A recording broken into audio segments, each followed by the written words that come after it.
વિદ્યાર્થી મિત્રો, હવે પ્રકરણમાં આગળ વધીએ। અત્યાર સુધી તમે આ પ્રકરણમાં જ્યારે જ્યારે પણ તરલની વાત કરી છે ત્યારે તમે તરલને સ્થિર રાખ્યું છે। હવે આપણે તરલને ગતિમાં લાવીશું। આપણે એક આકૃતિ દ્વારા આની સમજૂતી મેળવીએ કે ધારો કે તમારું તરલ આ માર્ગ ઉપર ગતિ કરી રહ્યું છે, ડાબી બાજુથી આવે છે, આ માર્ગ ઉપર ગતિ કરીને તરલ જમણી બાજુ વહન પામે છે। આ એનો ગતિપથ થયો કહેવાય। અહીંયા તમને ગતિપથ મેં વક્ર બતાવ્યો છે, સીધો પણ હોઈ શકે, તમે એનો ગતિપથ ગમે તે લઈ શકો। આ જે તમારું તરલ છે, તરલના ગતિપથ ઉપર P, Q અને R એવા ત્રણ બિંદુઓ આપણે વિચાર્યા। આપણે 11મા ધોરણમાં અને એ પણ ત્રીજા ચોથા ચેપ્ટરમાં એવું ભણ્યા છીએ કે કોઈ પણ વક્રના આપેલા બિંદુએ મારે વેગ બતાવવો હોય તો સ્પર્શકની દિશામાં બતાવવો પડે। તો જ્યારે તરલ ડાબી બાજુથી વહન પામી અને P બિંદુએ પહોંચશે ત્યારે સ્પર્શકની દિશામાં વેગ મળશે, એને તમે નામ આપશો Vp। એ જ પ્રમાણે Q બિંદુ આગળ જ્યારે તરલ આવશે ત્યારે એનો વેગ સ્પર્શકની દિશામાં આપણે લખીશું Vq, અને R બિંદુ આગળ જ્યારે તરલ આવશે વહેતું વહેતું ત્યારે સ્પર્શકની દિશામાં એનો વેગ આપણે બતાવીશું Vr।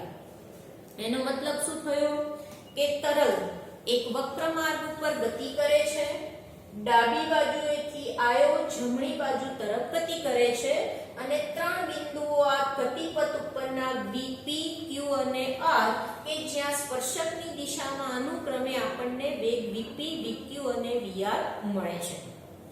હવે જે વસ્તુ ક્લિયર કરાવું એ મગજમાં એકદમ નોંધી રાખજો। હું એમ કહું છું કે જ્યારે તરલ ડાબી બાજુએથી P બિંદુએ આવે ત્યારે તરલના દરેક કણનો વેગ Vp બને, Q બિંદુ આગળ આવે ત્યારે એનો વેગ Vq બને, અને R બિંદુ આગળ આવે ત્યારે એનો વેગ Vr થાય। હું જે વાત કરું છું એ બહુ ક્લિયર રહેજો કે P બિંદુ આગળ વહેતું વહેતું તરલ જ્યારે આવે ત્યારે તરલના તમામ કણોનો વેગ Vp જ રહે, Q બિંદુ આગળ Vq જ રહે, અને R બિંદુ આગળ Vr જ રહે। એનો મતલબ શું થયો કે જરૂરી નથી કે Vp, Vq અને Vr ના મૂલ્યો સમાન હોવા જોઈએ, એ બિલકુલ જરૂરી નથી। પણ ડાબી બાજુથી આવેલું તરલ જ્યારે P બિંદુએ આવે ત્યારે તરલનો વેગ Vp થઈ જવો જોઈએ, Q બિંદુ આગળ આવે ત્યારે એનો વેગ Vq થઈ જવો જોઈએ, અને R બિંદુએ આવે ત્યારે એનો વેગ Vr થઈ જવો જોઈએ। તો એનો મતલબ શું થયો કે મેં જે આ સમજૂતી આપી એને એક શબ્દમાં આપણે ઢાળી દઈએ કે તરલ માર્ગ પર આપેલા બિંદુ પાસે તરલનો વેગ સમય સાથે અચળ રહેતો હોય। એનો મતલબ એમ થયો કે સમય ગમે તે લઈ લો, તરલ ડાબી બાજુએથી આવીને જમણી બાજુ વહે, P બિંદુ આગળ Vp જ વેગ રહે, Q બિંદુ આગળ Vq જ રહે, અને R આગળ Vr જ વેગ રહે, તો સમય સાથે આપેલા બિંદુ આગળ વેગ બદલાતો નથી। ત્યારે આવા વહનને તમારે નામ આપવાનું સ્થાયી વહન। તો પહેલો આપણે કન્સેપ્ટ ક્લિયર કર્યો કે તરલ જ્યારે ગતિમાં આવે ત્યારે એનું વહન સ્થાયી વહન ક્યારે કહેવાય।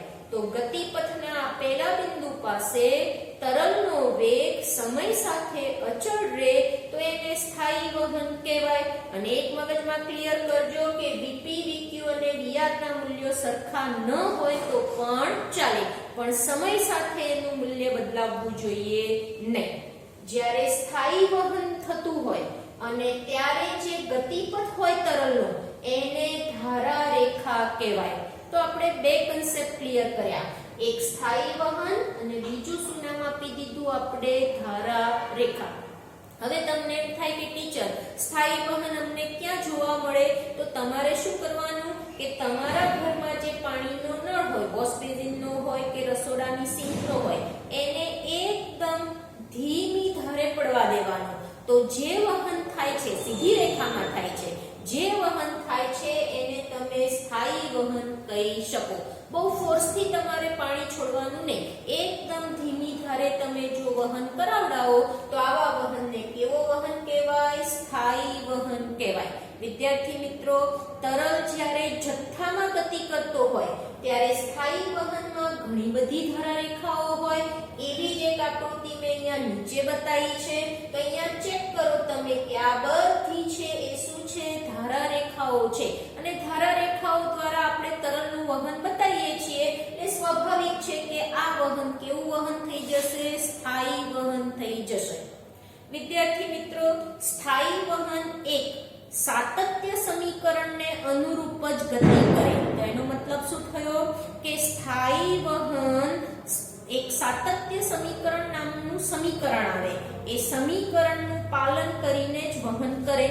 આપણે સાતત્ય સમીકરણની સમજૂતી મેળવવાની છે, એનું સાદુરૂપ આપવાનું છે અને આ થિયરી તમારા માટે મોસ્ટ આઈએમપી થશે. તો હવે આપણે વાત શું કરીશું કે સ્થાયી વહન માટે આપણે સાતત્ય સમીકરણ મેળવવું છે. તો અહીંયા ચેક કરો વિદ્યાર્થી મિત્રો, મેં ઘણી બધી ધારારેખાઓ બતાવી છે.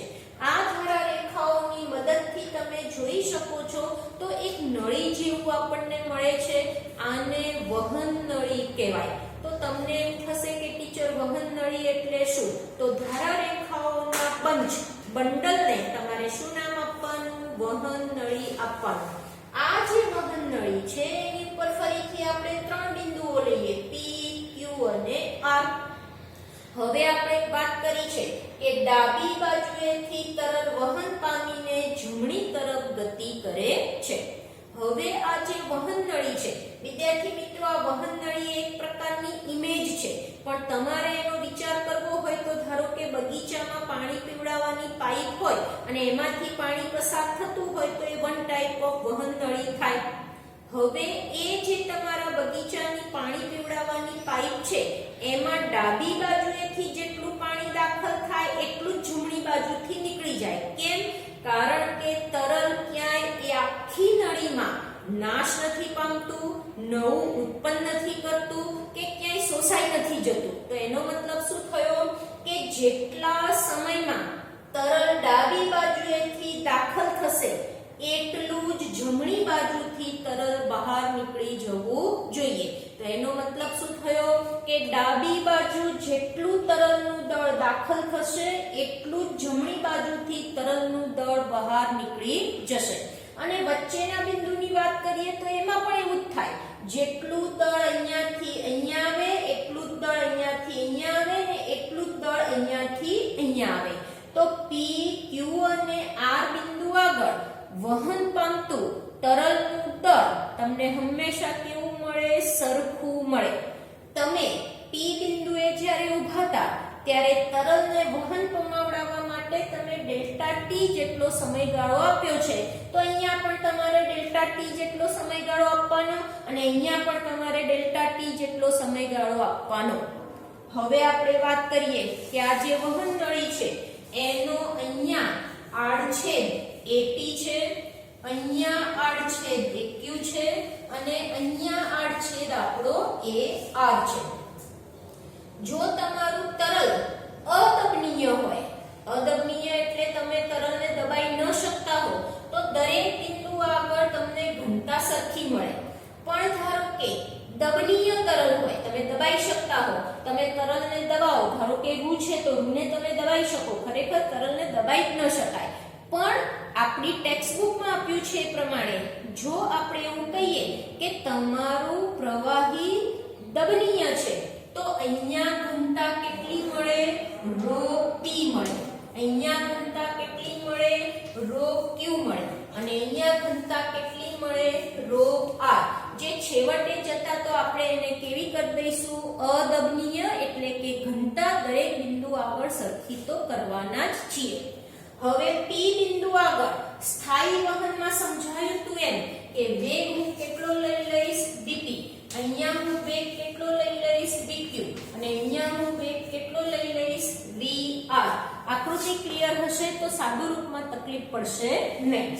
હવે ડેલ્ટા t સમયમાં અહીંયા મેં જે બ્લુ કલરનો ભાગ બતાવ્યો છે એ પસાર થતું તરલ કઈ બાજુથી ડાબી બાજુથી જમણી બાજુ તો તરલનું દળ હું mp લઉં એટલું જ તરલ અહીંયાથી સ્થાનાંતરિત થશે એટલે એનું દળ mq લેવાય અને એટલું જ દળ અહીંયાથી પણ સ્થાનાંતરિત થશે એટલે mr લેવાય વિદ્યાર્થી મિત્રો ક્લિયર રહેજો અહીંયા આપણે દળનું સંરક્ષણ કર્યું છે જેટલું ડાબી બાજુએથી અંદર દાખલ થશે એટલું જ જમણી બાજુથી દળ બહાર નીકળી જશે જેને આપણે દળ સંરક્ષણ કહીશું હવે તમે એક સૂત્ર ભણ્યા છો ઘનતા બરાબર દળ ભાગ્યા કદ તો વિદ્યાર્થી મિત્રો હું એમાં દળને સૂત્રનો કરતા બનાવું તો ઘનતા ગુણ્યા કદ થાય તો હવે મારે અહીંયા ઊભું રહેવું છે તો હું અહીંયા જ્યારે ઊભી રહીશ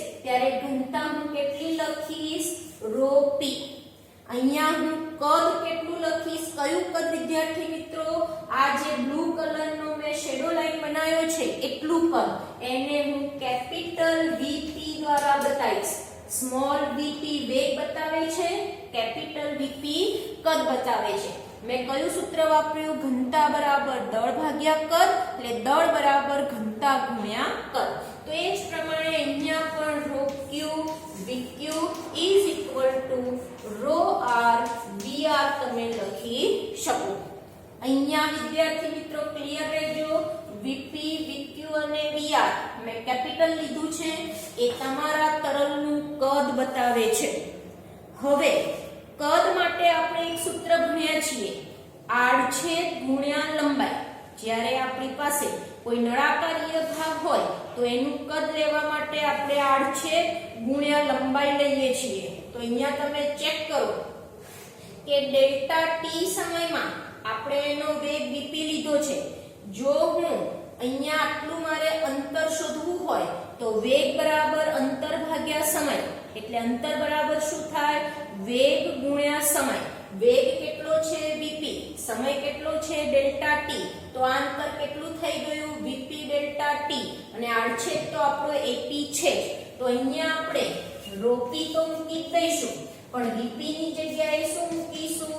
ap vp ડેલ્ટા t વિદ્યાર્થી મિત્રો આ શું બતાવે છે અંતર બતાવે છે કેટલું આટલું તો આટલા અંતરનું તરલ બહાર નીકળ્યું છે તો અહીંયા vp ડેલ્ટા t કઈ રીતે થયું એ મગજમાં રાખજો ρq અહીંયા વાત કરીએ તો વેગ vq છે એનો આડછેદ aq છે તો aq vq ડેલ્ટા t અને આ બિંદુ આગળની વાત કરો તો ρr ar vr delta t વિદ્યાર્થી મિત્રો આ પદ સમજણ પડે તો જ થિયરી આગળ વધે હવે સમયગાળો તો આપણે બધાને સરખો આપ્યો તો એટલે ડેલ્ટા t તો તમારા ત્રણે ત્રણ પદમાંથી શું થઈ જશે નીકળી જશે અત્યારે હાલ આપણે જ્યારે જુદા જુદા બિંદુઓ આગળ ઘનતા જુદી જુદી લઈએ છીએ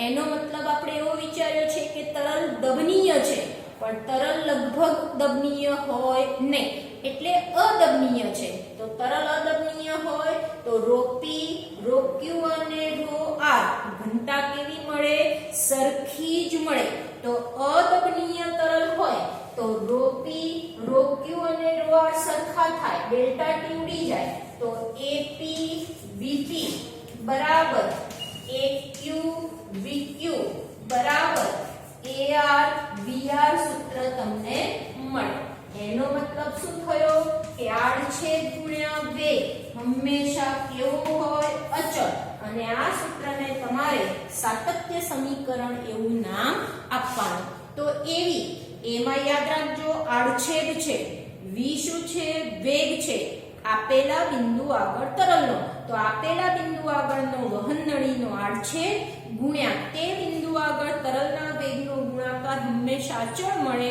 જેને સાતત્ય સમીકરણ કહે છે વિદ્યાર્થી મિત્રો સમજો કે એવી નો ગુણાકાર અચળ છે આડછેદ મોટો હોય તો વેગને નાનો થવું પડે અને આડછેદ નાનો હોય તો વેગને શું થવું પડે? મોટું થવું પડે. તો એવી બરાબર અચળ કોઈ પણ સ્થાયી વહનમાં આ સૂત્રનું પાલન કર્યા વગર તરલ વહન નળીમાં વહન કરી શકે નહીં. અને મેં જે સમજાવ્યું એ ક્લિયર રહેજો કે આડછેદ મોટો હોય તો વેગ નાનો હોય અને આડછેદ નાનો હોય તો વેગ શું હોય? મોટો હોય. આનો અનુભવ તમે બગીચામાં પાણી પીવડાવતી વખતે કર્યો હશે. તમે વિચારો કે તમારી પાસે એક આ બગીચામાં પાણી પીવડાવવાની પાઇપ છે. એમાં જો તમે એનો આડછેદ એ રાખો તો પાણીની ધાર આ રીતે ગતિ કરશે. પણ જો એને અડધો દબાઈ દો તો એનો મતલબ શું થયો? આડછેદ તમે નાનો કર્યો. આડછેદ તમે નાનો કરશો તો વેગ કેવો કરવો પડશે? મોટો. અને વેગ મોટો થશે એટલે દૂર જઈને ઝાડવા ઉપર પડશે. આવું તમે અજાણતા જ્યારે બગીચાને પાણી પીવડાવો છો ત્યારે અજાણતા તમે આડછેદ નાનો કરી અને દૂર સુધી છોડવાઓને પાણી પીવડાવો છો. પણ હવે તમને ખબર પડી હશે કે સાતત્ય સમીકરણ પ્રમાણે આડછેદ નાનો થાય છે, તરલનો વેગ વધે છે ને તરલનો વેગ વધે છે એટલે દૂરના ઝાડવા સુધી પણ તમે એને મોકલી શકો છો. તો એનો મતલબ શું થયો કે સ્થાયી વહન હોય ત્યારે હંમેશા વહન નળીમાં સાતત્ય સમીકરણનું પાલન થવું જ જોઈએ. આની ઉપરથી એક બીજી વસ્તુ પણ આપણે નોંધી લઈએ કે અહીંયા આપણે આ જ સૂત્રને હવે આકૃતિમાં ઢાળી દઈએ. તો જુઓ, અહીંયા આડછેદ નાનો, અહીંયા પણ નાનો અને અહીંયા આડછેદ મોટો. અહીંયા આડછેદ નાનો છે એટલે વેગ મોટો હશે, અહીંયા આડછેદ મોટો છે એટલે વેગ નાનો હશે. વિદ્યાર્થી મિત્રો, જેમ વેગ મોટો છે, આડછેદ નાનો છે એટલે વેગ મોટો છે, તો ધારા રેખાઓ ગીચ છે. અહીંયા આડછેદ મોટો છે, વેગ નાનો છે, તો ધારા રેખાઓ એકબીજાથી છૂટી છવાઈ છે. ફરીથી પાછું અહીંયા આડછેદ નાનો, વેગ મોટો, ધારા રેખાઓ તમારી કેવી થઈ ગઈ? ગીચ થઈ ગઈ. તો આ બધા કન્સેપ્ટ તમારા મગજમાં ક્લિયર રાખજો. તો આખી જે આપણે વાત કરી આજે, એક સ્થાયી વહનની કરી, એક ધારા રેખાની કરી, વહન નળી બનાવી અને એની ઉપરથી સાતત્ય સમીકરણના 3-4 મુદ્દા આપણે જે સમજ્યા એ તમારે ખાસ ધ્યાનમાં રાખવા પડે. અને આ બધામાં જો આપણે વાત કરીએ તો MCQ માટે પણ ઘણી બધા ફોર્મ્યુલા તમને આપી અને સાથે સાથે સાતત્ય સમીકરણ મેળવો એ તમારા માટે મોસ્ટ IMP થિયરી.